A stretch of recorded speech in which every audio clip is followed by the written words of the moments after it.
nu ñuy gën di dem ñuy gën a jege élection yi tey la ñaar fukki fan ak ñaar ci weeru janvier ñaar fukki fan ak juróom ci weeru février ci la élection présidentielle 2024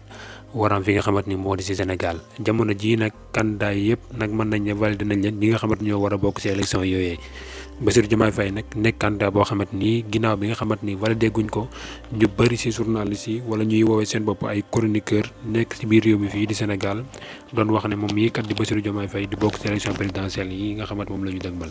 bàyyi sëriñ sax di ci wax wala sax ñuy wax ne sax buñ Bassirou Diomaye Faye mii nag nekkee président nañ ma woowee ab xaj nekk nag loo xamante nii nag kon lu jéggi dayoo la ñooñu ñëpp doon wax nag ana la ñu doon wax fan lañ ko tegoon ndax ci xam-xam la wala sax ci li nga xamante nii nag moo di far gi nga xamante ni far nañ ko képp la ñu nemmee ko ci ay ñoo xamante ni ay journaliste te loole nag ñi naan journaliste nag dafa war a yem ci liggéeyam te liggéeyam nag du lenn loolu li nga xamante ni moo di joxe information te yem ca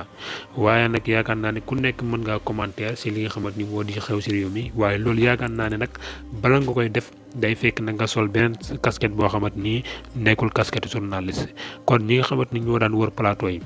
naan ki nga xamante nii nag moo di Bassirou Diomaye Faye mii du bokk ci élection yi kon bu Bassirou Diomaye Faye bokk ci élection yi ana ñooñu nag kon lan lañ war a wax te jamono ji nag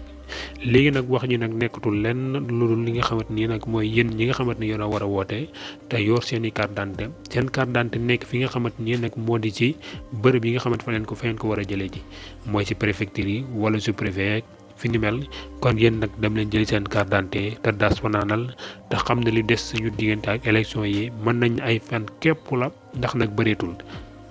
waaye di ñaan rek yàlla nañu suñu borom yóbbu ci bis boobaay ak jàmm te ñu fekkee ko jàmm te tal ko te benn jafe-jafe bu mu ci am élection yi am ci jàmm ak salaam kay gañe ka perte daal di koy félicité Sénégal daal di jëm kanam ñu daal di jàllal ca leneen